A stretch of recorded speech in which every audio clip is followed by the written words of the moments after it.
At about 3:45 in the morning, nothing had been happening. All of a sudden, straight down the tracks comes this very large burst of wind. Blew the candles out. We had no sound, saw no lights, just a very, very strong gush of wind, like a train rushed by.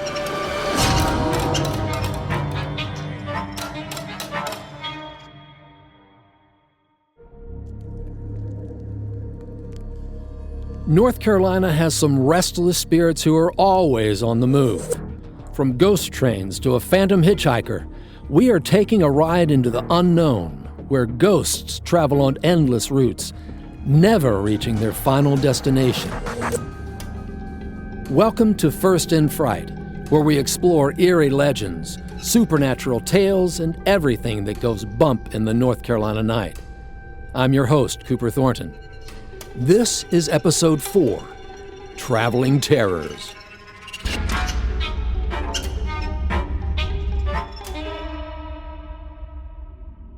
Our local storyteller begins with a tale that takes place shortly after the Civil War, just outside the unincorporated community of Maco Station, a small railway stop on the Atlantic Coast Line Railroad. It's here that the legend of a train conductor named Joe unfolds, a story so famous among the locals, they even named a street after him.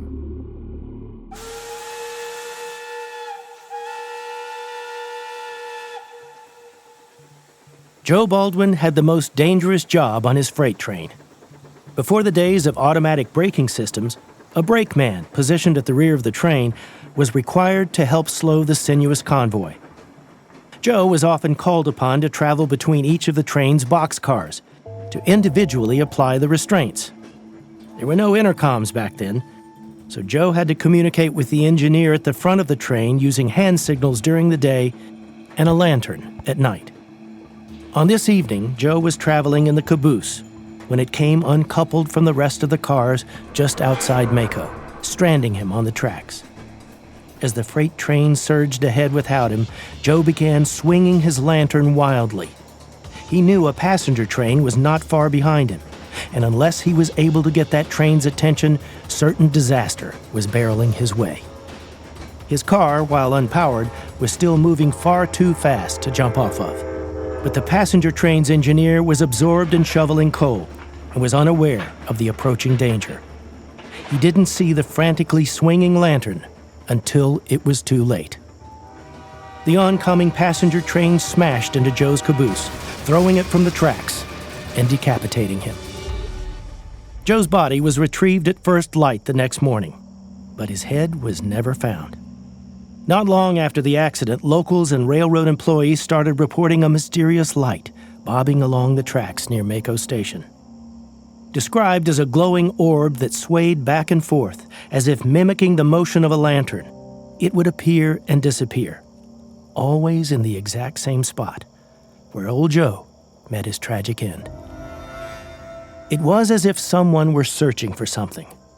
Witnesses claimed the light would follow them along the tracks, and some even reported hearing faint cries in the night.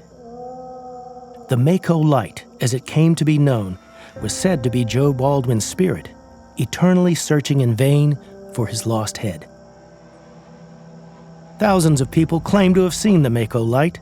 In 1889, President Grover Cleveland was among them. In fact, watching for Joe's lantern became a pastime for generations of North Carolinians, especially in the 1950s and 60s. The story was written up in numerous newspapers, and images of the light even made it into Life magazine. And then, in the 1970s, the railroad tore out the tracks, and the station was abandoned. Ever since then, the light has vanished. Or has it? In 2009, Doug Anderson, the co-founder of Port City Paranormal, traveled to the site and set up a digital camera on a tripod for a series of long exposure photographs. Making sure there were no light sources from nearby homes or cars that might leak into the picture, he took a series of images. When he arrived home and downloaded them onto his desktop, they were all clear. Except for one. In the image, A red light, shaped like a globe lantern, with bisecting crosshairs, hovered over the track.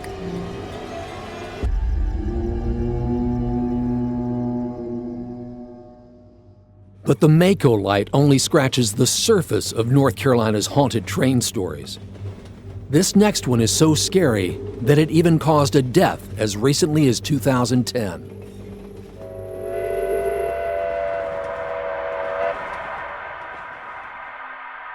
My name is Tina McSwain, and I'm the founder and director of the Charlotte Area Paranormal Society.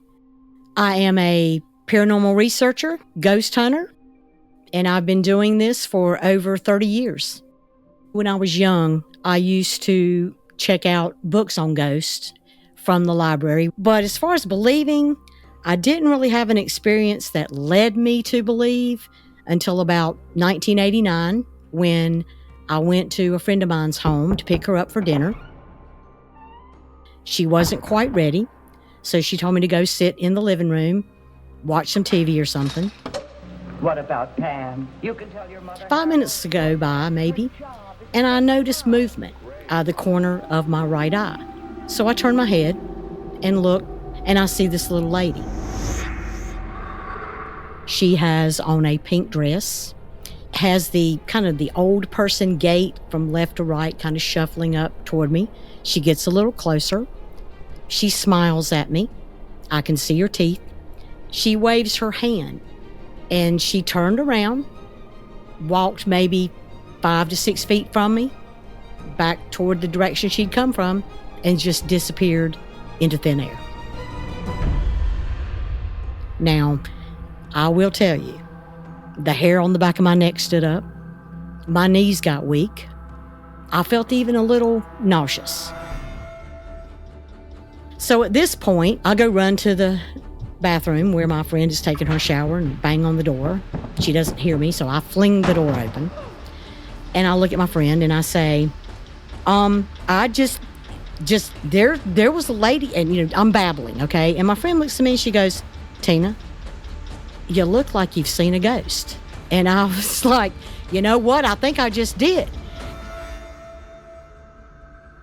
And she goes, wait, what did you see? And I said, well, there was this little old lady in a pink dress, and she came up and waved at me. And my friend said, oh, that's my grandmother. I inherited the home from her, and from time to time, she will bebop through and just check things out. I looked at my friend and I said, you know what? You could have told somebody that you had a haunted house. So that was my first experience in seeing a ghost. After I got over the initial shock and awe, if you will, I thought, you know what? That was pretty cool. And I'd like to have that experience again. So that's how I started my career, if you will, in ghost hunting and paranormal investigations. On August 27, 1891, there was a train that left Salisbury, North Carolina, headed to Asheville, North Carolina. Now, at that time, in the late 1800s, Asheville was kind of the resort city, so it was where everybody wanted to go to summer. Well, a lot of the people took the train. It got just beyond Statesville, North Carolina, and was approaching the Bostian Bridge. Something went wrong. The train derailed, plummeted some 60 to 70 feet below. All in all, about 23 people perished that night. That wasn't the end of the story, though. On one hot summer night, 1941, a couple was driving near the bridge when they had a flat tire or some sort of problem with the car. The car broke down. The husband left to go get help. While she was waiting on her husband to return, the wife heard a train whistle, saw a light, and then watched in horror as the train derailed off the bridge, crashing down to the creek below. When her husband returned with the new tire, his wife was frantic. She was telling him that she had witnessed some violent train crash. Wanted him to go look. He went. He saw nothing. The next day, the couple went by the Statesville depot, told the station master their story. And the train depot master just kind of looked at him and said, well, we had a train crash about 50 years ago. We hadn't had anything since, but it's just so happened it was on the anniversary that you're telling me this story. Legend has it that the lady passed out at this news, that she had seen the ghost train of Bostian Bridge 50 years later, to the day. Well, myself and several of our team members decided to go check out this legend one night. And of course, we went on August the 27th, same day the train crashed. And legend says that it crashed somewhere between 2:30, 2:45 in the morning. So, of course, we were there that late. We put a couple of candles on the railroad track just to see if, well, number one, it would kind of light the track, and number two, if anything would blow them out. We positioned ourselves to the side of the track. We set up a camera, and we just waited.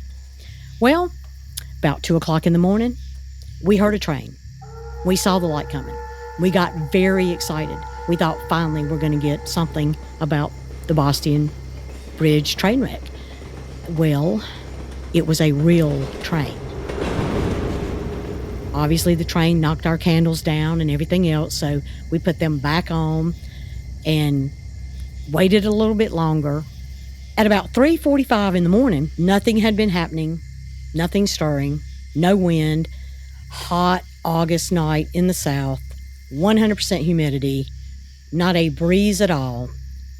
All of a sudden, straight down the tracks comes this very large burst of wind. Blew the candles out.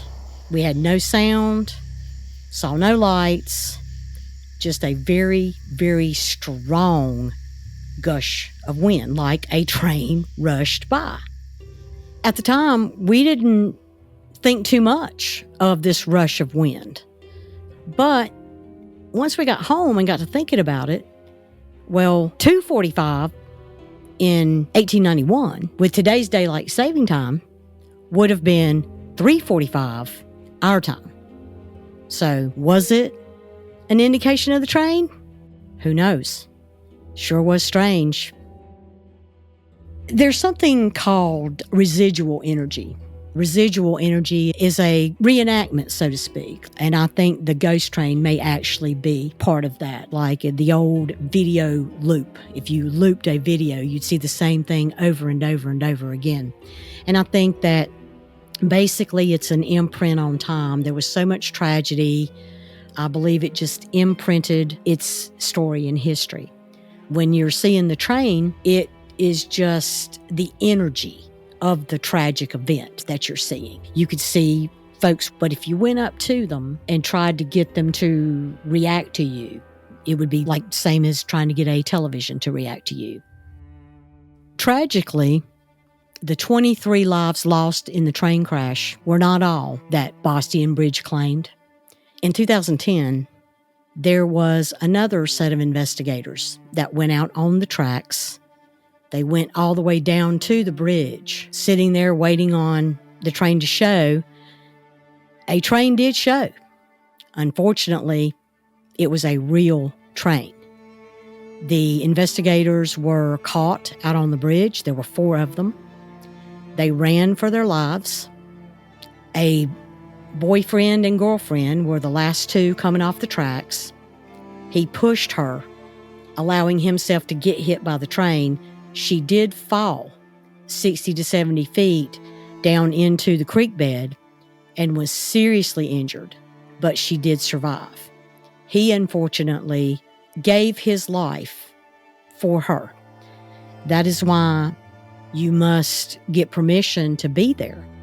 Today, those tracks are patrolled by the railroad authorities as well as the sheriff's department. especially around the anniversary. No one wants anyone getting hurt, so just stay safe out there.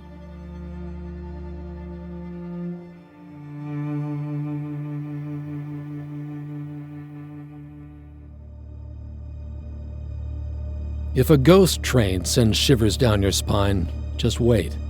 Because trains aren't the only way the spirits hitch a ride. My name is Amy Greer, and I am a paranormal investigator. I also co-authored a book called Looking for Lydia, the 30-Year Search for the Jamestown Hitchhiker. My goal, either as an investigator or a writer, is to furnish readers with the history behind the story, and boy oh boy, does North Carolina have a lot of ghost stories. As a school child, I would sneak into parts of the library I wasn't supposed to be in, and I would devour any book I could find about ghosts or hauntings. And deep down, I'm still that little girl because I'm, to this day, infatuated with anything occult. So on a rainy summer night in 1920, on the way back from a formal dance, a young woman named Lydia was the passenger in a car. Her male companion lost control around a tight turn and rolled the vehicle. Lydia was killed instantly. This happened on East Main Street, just outside of Jamestown, now a suburb of Greensboro, near a bridge which appropriately enough is known today as Lydia's Bridge. As tragic as that is, there's a lot more to the story. Ever since then, many drivers have reported seeing this woman. She's badly mauled, and she's wearing a bloody formal dress, and she's lurking near the bridge, trying in vain to stop passing motorists. But whenever anyone pulls over to try to help her, she vanishes the instant they step out of their cars. Other times, drivers have taken one look at her blood-spattered antique white gown and sped off, and leave this gruesome apparition in their rearview mirrors. When it comes to North Carolina ghost stories, this one always pops up as one of the top 10. There's just something about it. It's captured the imagination of people in the state like few other stories ever have, myself included. While this story had been floating around for at least a century, it wasn't formally recorded until the North Carolina folklorist Nancy Roberts included it in her 1959 An Illustrated Guide to Ghosts and Mysterious Occurrences in the Old North State. In that book, she includes this account by a man named Burke Hardison. Burke Hardison explains that he was a student at North Carolina State University several decades earlier, and during that time, he'd encountered an injured young woman dressed in a white gown near the bridge on a rainy night, and he offered to give her a ride home. Hey, you need a ride? But when this Good Samaritan got to the house the young woman had indicated, she vanished from his back seat. Understandably, he was a bit concerned, so he knocked on the front door and was greeted by a woman who, after he explained himself, said that her daughter had been killed this very night, 1 year earlier, at the exact location that he stopped to help. The woman told him, "My daughter is just trying to get home." Years ago, I became obsessed with this story. In fact, I've always felt drawn to this specific location for some reason. It's as if something was pulling me there. In 2007, I partnered with a friend of mine. His name is Michael Renegar. And together, we formed this kind of paranormal detective agency. We really wanted to get to the bottom of this and see if this was just a story or if there was any factual basis or any true story behind it. We also both felt this really strong connection to Lydia and to this tragic story around her. Michael, of course, had the fun job because he got to interview everyone we could find who knew anything about the story. I had the far less exciting job of doing exhaustive research, the library, city hall, you name it. I was poring over thousands of death records and countless old newspapers on microfiche, looking for any kind of clue. I went through so many death records, I thought I was just gonna die on a stack of old papers, and they would just slip my death record on top of all the others. But try as I might, there were no accounts of a woman named Lydia who'd been killed near that bridge in a car accident anywhere around that date. I also wasn't able to find anything about the existence of Burke Hardison, who supposedly told Nancy Roberts about picking up this ghostly hitchhiker. So one possibility we couldn't rule out is that he made the entire thing up, or perhaps he just used a fake name to avoid embarrassing himself. I suspect that might actually be the case, because who wants to start, be associated with, talking about a ghost, right? It felt like we were looking for a needle in a haystack, but I was convinced that Lydia wanted to be found. Honestly, I believe that she was haunting us. It was Lydia who was the one who was urging us from beyond the grave. I know that sounds crazy, but it was her. She wasn't letting us rest, because after nearly a century, she had to have her story told. I'd regularly take drives out to this bridge and just sit there, trying to feel her spirit. I never saw anything, but I absolutely felt her presence. I felt like she was telling us to keep searching, that there was still something more that she wanted us to find. I was just about to throw in the towel when one of my assistants found this article in the Greensboro Patriot from June 21st, 1920.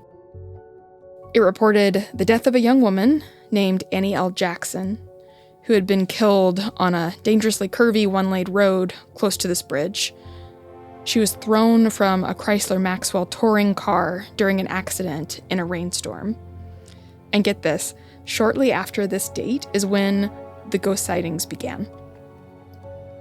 This story sounded exactly like what we were looking for, with the exception of, a few key details. She wasn't a young teenage girl coming from prom or whatever, but she was actually about 30 years old, lived in a boarding house in Greensboro, and according to the article, was out well past her curfew, which might explain why the person driving the car she was in was speeding so recklessly. Oh, and the kicker, of course, is that her name wasn't Lydia. It was Annie L. Jackson. Michael and I held on to that story for a long time. I mean, think about it. Other than a few slight discrepancies and, different names, the stories were pretty much identical. Neither of us believed that could be a coincidence, but we couldn't prove it. Even though that article was encouraging, it still represented a dead end. We wrote about our discovery on our Facebook page, hoping that someone in the community might know more than we were able to find, or just hoping for any additional information about Annie. We were kind of desperate at this point. Regretfully, we had to start putting all of these years of hard research behind us, because we kind of reached the end of it. There was nothing else to know. And that's when we got this message from a woman named Robin Mitchell Taylor. She'd grown up hearing about the bridge ghost legend, but had never really given it much thought until she began researching her genealogy and discovered she was the great niece of none other than Annie L. Jackson. Our Annie L. Jackson. She'd come across our work online and called us as soon as she figured out they were related. According to her, Annie was a family pariah. For reasons she still can't explain, no one in her family ever discussed Annie. It's like everyone just tried to whitewash her from their history. And that's when everything finally fell into place. The legend behind the ghost of Lydia's Bridge is absolutely true. A few details may have gotten muddied or exaggerated over the decades, but that kind of happens with these kinds of stories. While Robin didn't have any documentation that revealed her great-aunt's middle name, we believe, and granted I admit we can't prove it, that the L in Annie L. Jackson stands for Lydia. One of the last Lydia sightings was about 10 years ago. They don't come anywhere near as frequently as they used to, and I hope that that's because Lydia, or Annie, or whatever we want to call her, is now at peace. They recently put up an official sign beside the Jamestown Bridge, which reads, "Since the 1920s, apparition of a young woman has been seen hitchhiking here, only to disappear when drivers come to her aid." Personally, I wish that the sign had her name, but hey, at least we did our part. And I'm thankful that we were able to finally contribute to her memory.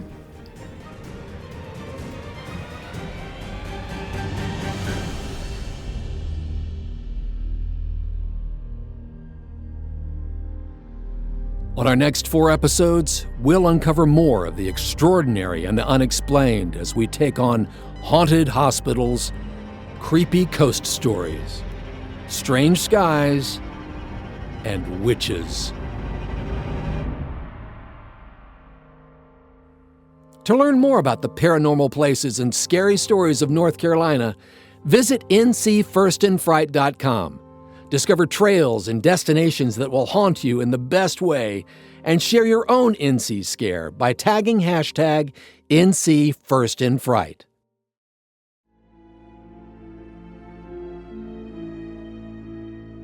First in Fright is a production of Visit North Carolina, Luke Wire, and AYR Media. Hosted by me, Cooper Thornton. Executive producers Katie Bailey and Dana Grimstead for Visit North Carolina. Executive producers Nancy Landisberg, Michael Ashley, and Ryan Coleman for Luke Wire. Executive producer Eliza Rosen for AYR Media. Produced and written by Brandon Phibbs. Edited and mixed by Cameron Taggy. Casting producer Danielle Hillenbrand. AYR Media Coordinator Andy Levine. Voices by North Carolina storytellers John Cosby and Holly DeVries. Special thanks to Tina McSwain and Amy Lynn Greer for sharing their stories.